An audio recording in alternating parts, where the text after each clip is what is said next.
오늘 우리가 함께 나눌 하나님의 말씀은 사무엘상 19장에 있는 말씀입니다.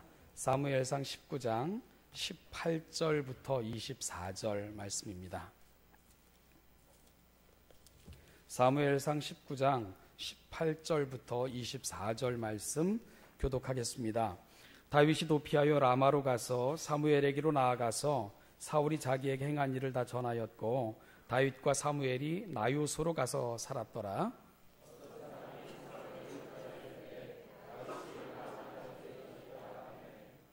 사울이 다윗을 잡으러 전령들을 보냈더니 그들이 선지자 무리가 예언하는 것과 사무엘이 그들의 수령으로 선 것을 볼 때에 하나님의 영이 사울의 전령들에게 임함에 그들도 예언을 한지라.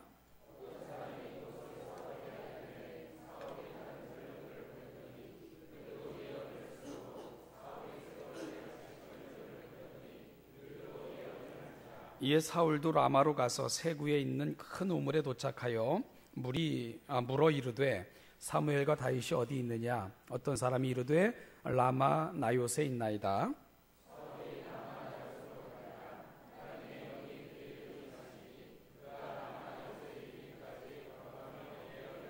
같이 읽죠. 그가 또 그의 벗을 벗고 사무엘 앞에서 예언을 하며 하루 밤낮을 벗은 몸으로 누웠더라.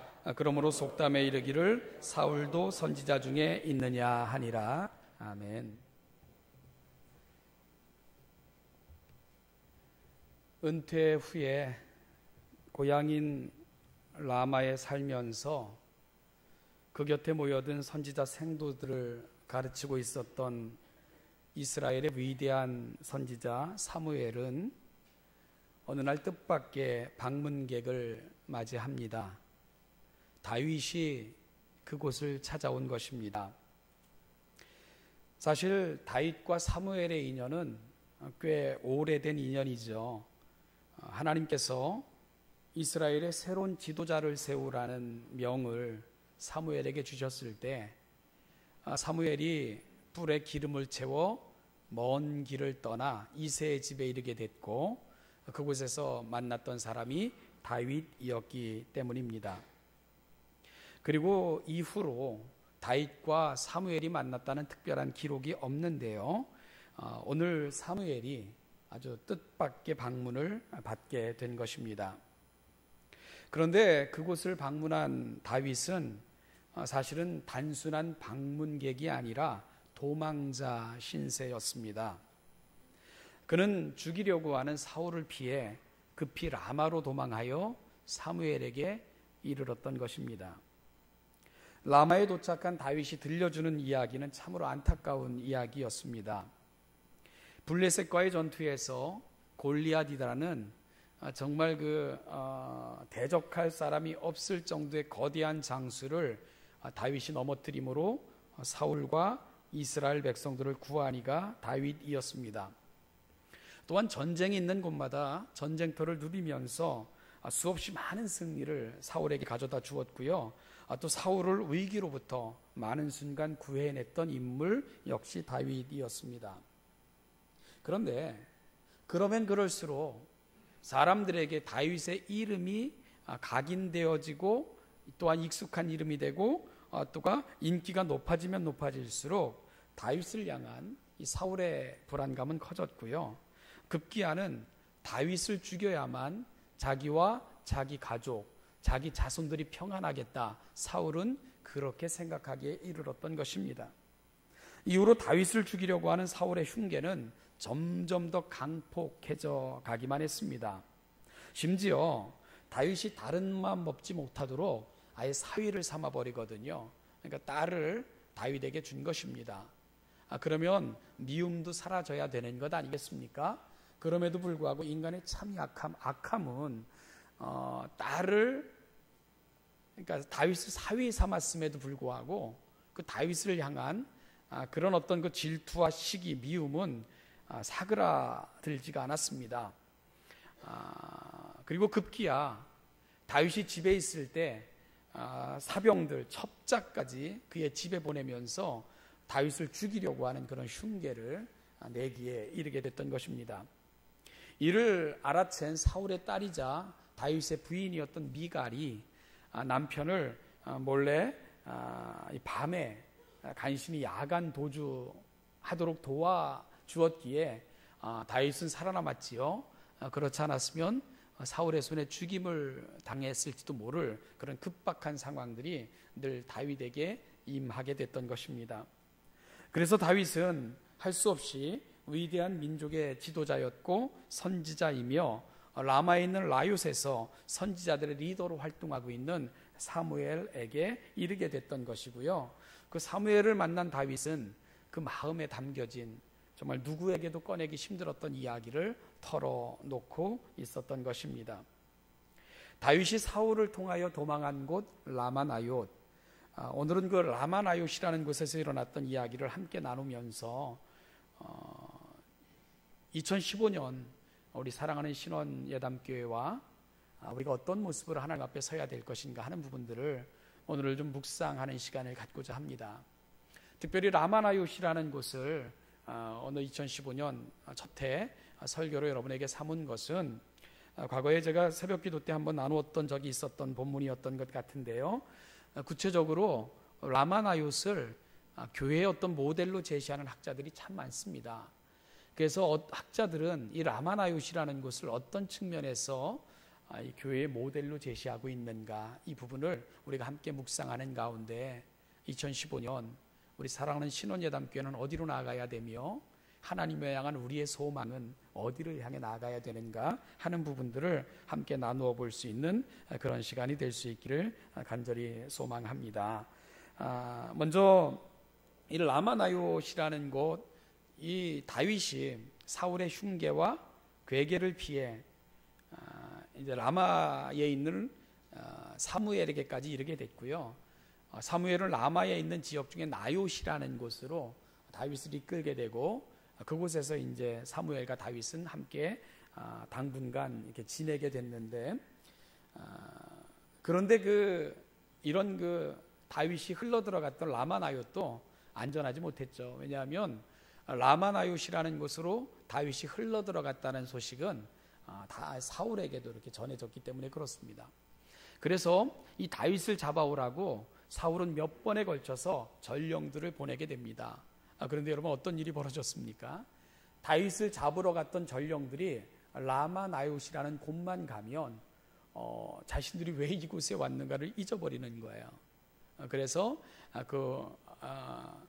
다윗을 잡아 사울 앞에 이르게 하려는 그 계획이 사그러들고 그곳에서 함께 하나님을 찬양하고 그곳에서 함께 예언을 하는 그런 무리들로 바뀌었던 곳, 그 특별한 장소가 라마나얏이라는 곳이었습니다.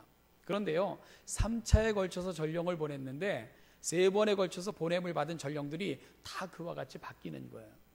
견딜 수 없는 사울이 자신이 직접 가죠. 이것들이 말이야 왕의 명령을 어긴단 말이야. 그리고 자신이 직접 갑니다. 그래서 라마에 가서는 다윗이 어디 숨었느냐 물어보니까 사람들이 어디에 있다고 알려주게 되죠. 아마 사람들은 사울이 죽이려고 왔다고 생각을 안 했을 거예요. 사위 아닙니까? 그래서 아마 다윗이 있는 곳을 알려주었을 거라 생각이 드는데, 여러분, 사울은 가서 다윗을 처치하고야 말리라 이런 마음을 가지고 간 것이죠. 전령을 보내도 안 되니까. 그런데 나얏이라는 곳에 가까울수록 사울도 바뀌게 되는 겁니다. 그래서 성령이 임하고 그리고 또 예언을 하며, 그리고 나얏이라는 곳에 이르렀을 때는 왕의 의복을 벗고는 종일토록 벌거벗은 모습으로 예언을 하며 선지자들이 무리 속에 그렇게 사울도 합해지는 그런 귀한 일이 일어났던 장소가 라마나얏입니다. 그래서 오늘 24절 말씀 보니까 속담에 이르기를 사울도 선지자 중에 있느냐, 이런 말이 생겨났을 정도로 라마나얏은 기이하고 신비한 일이 일어났던 그런 장소로 성경은 소개하고 있습니다. 자, 그러면 왜 많은 학자들은 라마나얏을 교회의 모델로 제시하고 있을까요? 라마나얏을 통해 오늘 이 시대에 우리 사랑하는 신원예담교회 주시는 하나님의 메시지는 뭘까? 우선 라마나얏이 현대 교회의 모델로 제시하는 첫 번째 이유는 라마나얏은 피난처가 되어준 곳이기 때문입니다. 그리고 교회는 또한 피난처가 되어 주어야 합니다. 다윗이 가장 큰 시련과 고통 속에 있을 때 안식을 찾아가서는 자신의 모든 고통을 털어놓을 수 있었던 곳, 그리고 안위와 마음의 평안을 경험할 수도 있었던 곳, 바로 그곳이 라마 나옳이었습니다. 그곳에서 다윗은 힘든 인생길에서 잠시의 위로와 보호를 경험할 수 있었지요. 마찬가지로 여러분, 교회는 피난처이어야 됩니다. 상한 심령, 지친 심령, 피곤한 모든 영혼들이 찾아와 진정한 위로를 경험하는 곳, 바로 교회는 그래서 라마 나옳과 같은 곳이 되어 있어야 되죠. 그래서 언제든지 누구든지 찾아와서 그 열린 문을 통해 하나님의 위로와 기쁨과 평안을 경험할 수 있도록 교회는 현대인들에게, 또한 지친 영혼들에게 피난처가 되어 주어야 됩니다. 그런 면에서 라마 나옳은 현대교회의 모델이 될 수 있는 거죠. 사도행전 3장을 보면 베드로와 요한이 이제 기도 시간에 기도하러 가다가 그 나면서부터 안진뱅이 된 그런 사람을 만나게 됩니다. 베드로와 요한이 그 안진뱅이를 만난 장소를 성경은 미문이라는 곳으로 표현해 주고 있습니다. 지금 그 미문이 어느 문이냐 하면 지금 황금문, 이렇게 그 이문을 통해서 이렇게 나오면, 지금은 이문이 굳게 닫혀 가지고요 사람이 통행하지 못하는 그런 문이 됐는데, 이 문을 다윗 시대에는 영광의 문이라 이렇게도 불렀던, 그래서 늘 전쟁을 치르고 승리하여 행진하여 들어올 때는 이 문을 통과하여 예루살렘에 들어오곤 했거든요. 이 문을 나서면 기드론 골짜기가 쫙 펼쳐져 있고요. 그리고 그 맞은편에는 바로 감람산, 우리 주님이 기도하셨던 그 산, 지금도 많은 유대인들이 그 산을 찾아 예루살렘 성을 바라보며 기도하는 그런 장소로 바뀌어 있는 그 감람산에 이르게 됩니다. 그러니까 어찌 보면 예루살렘에 이르는, 예루살렘 성으로 들어가는 가장 큰 문이기도 하고 관문이기도 한 문이 바로 사도행전 3장에 나타나는 미문이 되는 것입니다. 그런데 사실 예루살렘으로 들어가는 문은 이 문뿐만이 아니라 많은 문들이 있었어요. 그럼에도 불구하고 왜 이 문을 가리켜 특별히 이 문을 지목하여 미문이라, 이 미문이 beautiful gate, 그러니까 아름다운 문, 그런 뜻이거든요. 근데 이 문을 왜 아름다운 문이라고 그렇게 부르고 있는 걸까?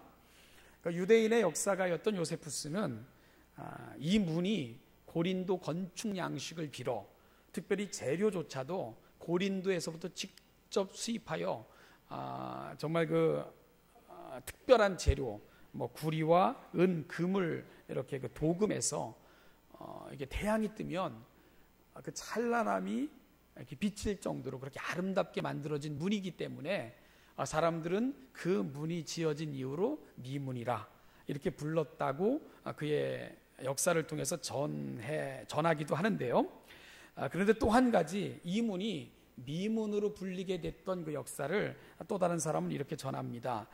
예루살렘에 드나들 수 있는 많은 문 중에 특별히 이방인과 여인들의 출입이 자유롭게 보장되어져 있던 문이 바로 이 미문이라 알려져 있던 그 문이었다는 사실입니다. 그래서 하나님을 알지 못했던 사람들이 그 문을 통해서 들어가서 하나님을 만나게 되는 감격을 경험할 수 있었고요. 그리고 소외되었던 여인들이 이 문을 통해서 하나님을 만나는 새로운 은혜를 체험할 수 있었고, 소외되었던 사람들도 이 문을 통해 자유롭게 하나님 앞에 나아갈 수 있었던 그 역할을 했던 문이기 때문에 이 문을 통해서 드나들었던 사람들, 특별히 하나님의 은혜를 경험하고는 이 문은 미문이라 이렇게 그들이 이 문을 이름 짓게 되었다는 것입니다. 따라서 하나님의 은혜를 경험했던 사람들로 말미암아 그 문은 특별히 미문이라 이렇게 불려지게 되었다고 또 전하는 그런 역사도 있습니다.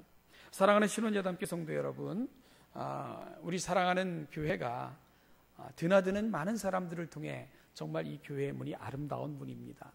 이것을 통해 하나님을 만나며 하나님의 은혜를 경험하고 하나님이 우리 삶 속에 찾아오셔서 안위하시는 그 역사가 끊임없이 일어나는 교회이기에 이 교회를 드나드는 문은 아름다운 문입니다. 이곳을 드나드는 사람들로 말미암아 그렇게 이름 붙여지고 그렇게 소문나고 그렇게 각인되어지는 교회가 우리 사랑하는 신원예담교회가 될 수 있기를 간절히 소망합니다.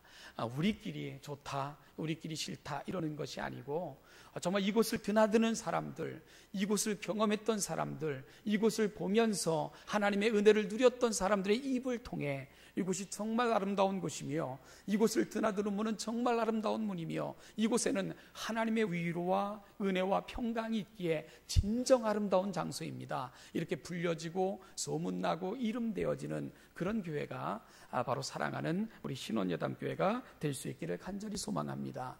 라마나요, 지치고 상한 다윗이 찾아가서 진정한 위로와 기쁨을 경험할 수 있었던 곳, 사랑하는 여러분, 우리 교회가 이 시대 속에서 그런 교회로 하나님의 손에 붙들림 받아 사용하는 역사가 있는 2015년 될 수 있기를 진정으로 소망합니다.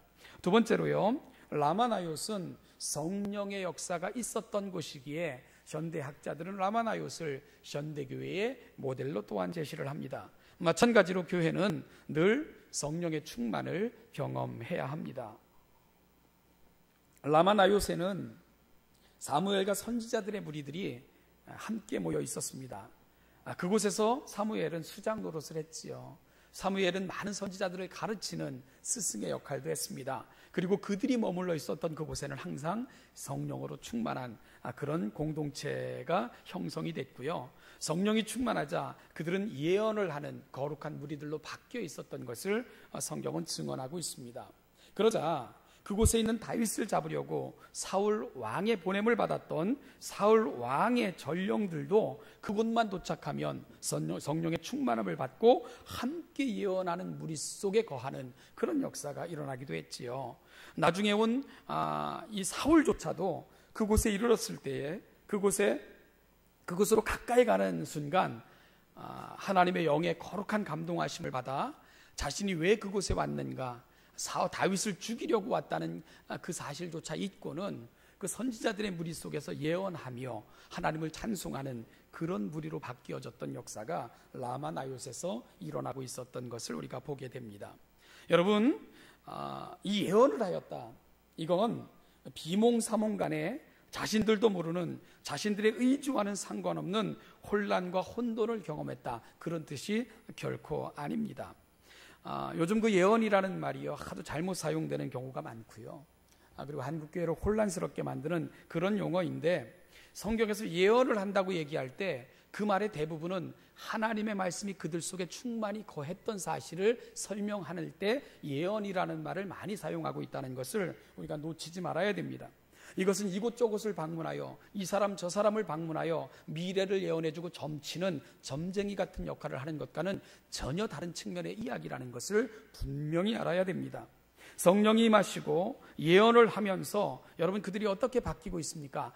성령이 임하고 또 성령으로 충만해지고 예언을 한다고 얘기하면 바른 정신, 바른 것을 말하고 바른 생각이 그들 속에 임할 때만 우리는 성령의 거룩한 역사라고 인정을 하게 된다는 거예요.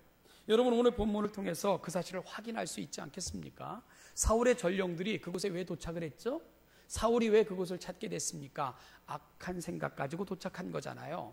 그런데 그곳에 도착하면 그 악한 생각을 성령님께서 그대로 내버려 두시지 않죠. 성령께서 그 생각을 바꾸어 내시는 것입니다. 그리고 성령께서 그들 속에 충만히 거하셔서 그들의 존재와 그들이 그곳에 도착했을 때 하나님이 원하시는 마음으로 바뀌어 내셔서 그걸 생각하고 묵상하게 만드는 것, 이걸 가리켜 우리는 성령 충만이고 예언한다고 표현하고 있는 것을 우리가 기억해야 된다는 것입니다. 즉, 성령이 임하시고 예언을 하면서 그들은 바른 방향에서 생각하고 바른 방향에서 말하고 바른 방향에서 행동하게 되었음을 성경은 증거해 주고 있습니다. 미워하는 것, 악을 행하는 것, 살인하는 것, 이건 성령님의 뜻이 아니지 않습니까? 성령이 충만하면 그 생각을 그대로 내버려 두실 수가 없는 것입니다. 따라서 그곳에 도착한 사람들이 자신들이 온 목적을 잊고 예언을 하며 하나님을 찬양하며 하나님의 말씀을 묵상했다는 것은 그들이 하나님이 원하시는 마음과 말과 행동으로 바뀌어졌다는 것을 성경은 말씀해 주고 있는 것입니다. 여러분, 교회의 생명은 성령님으로 충만할 때 생겨나는 것입니다. 성도들의 생명도 역시 성령 충만해 있다는 것을 라마나요스는 저와 여러분들에게 말씀해 주고 있는 거죠. 성령 충만하다는 것은 성령님의 강력한 지배하심을 받는다는 것과 같은 개념이기 때문에 그렇습니다. 제가 자녀들을 위해 기도할 때 한때는 하나님, 이 아이들이 이런 아이가 되게 하여 주시고 이런 일들을 하는 아이가 되게 도와주셔서 이런 역할을 하게 도와주십시오, 이렇게 기도를 많이 했습니다. 그런데 언제부턴가 그 기도를 바꾸었습니다. 그래서 요즘은 이렇게 기도합니다. 성령 하나님, 내 아이들 속에 거하여 주십시오. 성령 하나님, 내 아이들 속에 충만히 거하여 주십시오. 그렇게 기도합니다. 여러분, 그러면 될 것 같거든요. 성령님께서 우리 아이들 속에 거하시면, 그것도 충만히 거하시면 그 아이들의 생각을 주관하여 주실 것입니다. 행해야 될 것과 금해야 될 것을 그 마음속에 깊은 영혼의 음성을 통해서 들려주실 것입니다. 가야 될 곳과 가지 말아야 될 곳을 성령 하나님께서 그들의 거룩한 생각 속에서 역사하심으로 그들로 하여금 그런 모양을 만들어낼 것을 제가 믿기 때문에 그렇습니다. 여러분, 성령 하나님께서 동행하셔서 악으로부터 보호하실 것이고, 그리고 악으로부터 승리케 하실 것이고, 결국은 하나님과 동행함으로 말미암아 하나님께서 그들을 통해 위대한 주의 역사를 드러냈을 것을 믿기에 기도를 그렇게 합니다. 성령 하나님, 그들 속에 거하여 주십시오. 그것도 충만히 거하셔서 성령님의 거룩한 도구가 되게 하여 주십시오. 그렇게 기도하고 있습니다. 여러분, 교회는 성령 충만 받는 곳에서부터 시작이 되어야 됩니다. 또한 교회는 성령 충만할 때 그 사명을 바로 감당할 수 있는 거예요. 왜 그렇죠? 내 결심 가지고는요, 사실 할 수 있는 일이 별로 없기 때문에 그렇습니다. 우리 그렇잖아요. 새벽에 뜨겁게 기도하고 집에 가서는 얼마나 많은 시험에 드는 것이 우리의 약한 모습입니까? 정말 이젠 더 이상 미워하지 말아야지 생각하다가도 그 사람의 작은 말 한마디 때문에 결심이 와르르 무너지는 것이 언제나 경험하는 우리의 약함 아닙니까? 말 조심해야지 하다가도 TV에서 별로 마음에 들지 않는 정치인 한 명마도 아유 저놈의 새끼 하고 곧 무너지고만 분노하고 마는 것이 저희 아닙니까? 사실 내 심과 내 결심 가지고 할 수 있는 일이 별로 없어요. 아무리 굳게 결심해도요, 내 그 타락한 본성과 본능을 이길 수 있는 그런 선한 결심이 별로 없다는 것을 참 이 나이 될 때까지 경험하는 것이 내 약한 모습인 것을 고백하지 않을 수가 없습니다. 성령님께서 내 안에 내주해 주셔야 됩니다. 내 삶을 지배해 주셔야 됩니다. 내 모든 생각까지도 성령 하나님께서 맡아주셔야 됩니다. 즉, 내 안에 성령님으로 충만할 때만 내가 이 악하고 어리석은 내 모습을 극복할 수 있고요, 그 성령 하나님을 붙들 때만 그 성령 하나님의 생각을 늘 내 속에 충만히 그 성령 하나님으로 가득 찰 때만 내가 그나마 악한 것, 어리석은 것, 미련한 것을 금할 수 있고, 부끄러워할 수 있고, 이렇게 살면 안 된다고 결심할 수 있는 것, 성령 하나님으로 충만할 때만 가능하다는 것을, 그것만이 유일한 길이라는 것을 고백하지 않을 수가 없고요. 라마나요스는 오늘 교회를 향해 그 사실을 강력하게 선포하고 있는 것입니다. 교회의 생명은 성령 충만입니다. 우리가 하나님의 자녀답게 살 수 있는 유일한 방법도 성령으로 충만할 때만 가능합니다. 사랑하는 신원예담교 성도 여러분, 교회가 교회답게, 성도가 성도답게, 우리가 살아가는 모든 삶의 자리가 하나님의 역사와 나라의 길을 소망한다면 2015년 한 해 동안 우리가 늘 하나님 앞에 성령 충만할 것을 간절히 구하며 나아가시는 2015년 새로운 한 해가 될 수 있기를 주님의 이름으로 축복합니다. 마지막으로요, 라마나요스는 놀라운 변화가 있었던 곳입니다. 그래서 많은 학자들은 라마나요스를 교회의 모델로 제시하고 있는 거죠. 사울의 보내심을 받은 자들이 라마나요스에 간 것은 다윗을 잡으려고 갔던 것입니다. 그런데 그들이 그곳에 도착하면 다 변화를 받지 않습니까? 사울도 라마나요스에 간 것은 다윗을 죽이고 싶어서 간 것입니다. 그런데 사울도 변화를 받았습니다. 다윗을 죽이려고 했던 사울의 마음이 다 사라졌습니다. 그도 성령 충만을 받고 예언을 했습니다. 왕이 입는 옷을 벗어버리고 가장 겸손하게, 겸허하게 하나님 앞에 엎드려 있는 모습이 라마나요스에서 바라볼 수 있었던 사울의 모습이었습니다. 참으로 놀라운 변화의 역사가 있었던 곳 라마나요스였던 것을 성경을 통해서 우리는 확인받게 되는 것입니다. 여러분, 교회는 이런 변화가 있어야 됩니다. 예수 믿는 날 예수님을 섬겼던 하나님의 교회라는 이름으로 살았던 세월만큼 우리 안에 변화가 있어야 됩니다. 그것이 바로 우리 안에 있는 생명을 말해주는 것이기 때문에 그렇습니다. 지난 일주일 동안 다듬과 여름이라는 특별 새벽 기도회를 우리가 진행했는데요. 디도에게 보낸 사도 바울의 그 편지를 통해서 오늘 이 시대 우리의 신앙의 방향이 어디로 가야 될 것인가를 함께 살펴봤던 시간이었습니다. 사도 바울은 그레데 섬에 있는 그 목회자 디도에게 이 편지를 쓰면서 이 여러 가지 것들에 대해서 굳세게 하라. 그러니까 놓치지 말아야 될 것, 가야 될 방향에 대해서 강하게 권면하는 것을 우리가 들어볼 수 있었는데요. 이 여러 것에 대해서 굳세게 말하라. 이 여러 것이라는 게 뭐냐 하면 내가 누군가를 확인하는 것부터 시작하라. 그렇게 사도 바울은 권면을 하죠. 예수 안에서 성령의 인치심을 통해 우리가 하나님 앞에 의롭다 하심을 받는 존재가 되었고, 우리가 영생의 소망을 가진 자가 되었고, 그리고 하늘의 상속자가 되었다는 것을 사도 바울은 디도를 통해 그레데 섬에 세워진 모든 교회 사람들에게 분명히 말하여 확실히 알게 하라고 권면을 합니다. 그리고 이 그레데 섬에 있는 성도들이 하나님의 거룩하심 앞에 거하게 되면 예수 그리스도 밖에 있었을 때의 삶을 버리게 될 것이고 하나님의 선한 삶을 힘쓰게 될 것이고, 그 결과 비로소 그레데 섬에 있는 성도들은 주변에 있는 사람들에게 아름다우며 유익함을 보여주는 그런 교회로 성장하게 될 것이다. 그것이 사도 바울이 기대하며 디도를 통해 이루어지기를 바랬던 그레데 교회의 모습이었던 것을 우리가 확인했죠. 사랑하는 여러분, 신앙인들이 가야 되는 최종적 자리가 어딘 줄 압니까? 내가 누군가를 확인받고 내게 주신 은혜가 내 삶의 내용이 되어 주변의 사람들을 아름답게 만들고 유익하게 만들어주는 것입니다. 그것이 바로 신앙인들이 가야 될 최종적인 자리입니다. 신앙인들은 주변을 불편하게 하거나 주변의 사람들에게 그 마음속에 많은 것들을 주는 것이 아니고 좀 아름답고 유익한 그런 삶의 방향으로 그렇게 변화되어 성장해 나가야 됩니다. 그것이 바로 디도에게 주었던 사도 바울의 권면이었고 오늘 이 시대를 향한 하나님의 마음인 것입니다. 어제 이렇게 서재에 앉아 있는데 저희 교회에 출석하시는 분은 아닌데요, 이렇게 많이 이렇게 알고 지냈던 그 손녀가 저희 교회를 다니는데 어떤 권사님으로부터 이렇게 전화가 왔습니다. 그러면서 손녀딸이 교회를 안 나가겠다고 한다고, 목사님 좀 우리 손녀딸을 좀 만나주세요. 그래가지고 그 초등부 아이들 두 꼬마 아가씨들하고 데이트를 하는 그런 시간을 가졌었는데요. 근데요, 걔네들이 교회를 안 나오겠다고 하는데 전 참 기분이 좋더라고요. 왜냐하면 교회를 안 나오겠다는 이유가 우리 전도사님도 바뀌고 우리 교사들도 많이 바뀌어가지고 가기가 싫다는 거예요.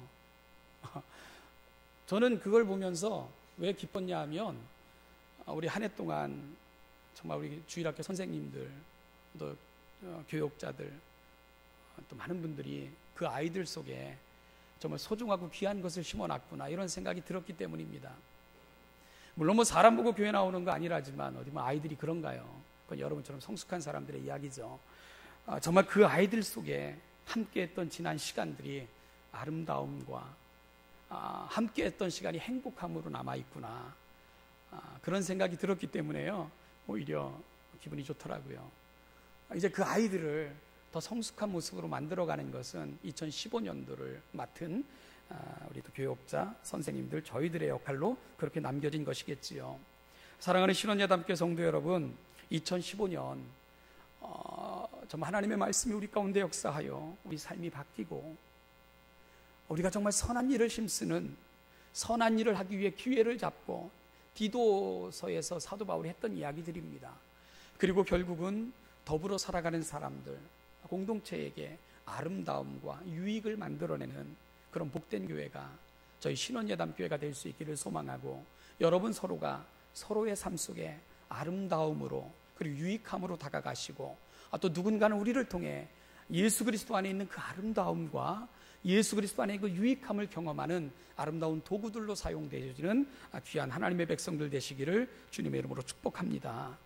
놀라운 변화가 일어나 삶의 방향이 바뀌었던 곳, 성령으로 충만하여 그 마음속에 말씀이 담겨지니까 내가 살아왔던 삶을 돌아보면서 가야 될 방향에 대한 확실한 음성을 들을 수 있었던 곳, 그리고 또한 누군가가 그곳을 찾아올 때에 위로가 되어줬고 평안을 제공할 수 있었던 곳 라마나얏. 그래서 우리는 2015년 또 다른 라마나얏을 꿈꾸고 있는 것입니다.